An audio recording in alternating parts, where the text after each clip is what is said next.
Breaking news చూస్తున్నాం. Vijayawada Bobburi grounds exhibition ప్రాంగణంలో car భీభత్సం సృష్టించింది. పాదచారులపైకి దూసుకెళ్లింది. ఈ ఘటనలో 10 మందికి గాయాలయ్యాయి.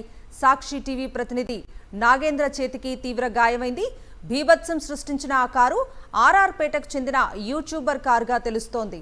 మధ్య మత్తులో ఇష్టం వచ్చినట్లు కారు డ్రైవ్ చేసినట్లుగా ప్రత్యక్ష సాక్షులు చెప్తున్నారు.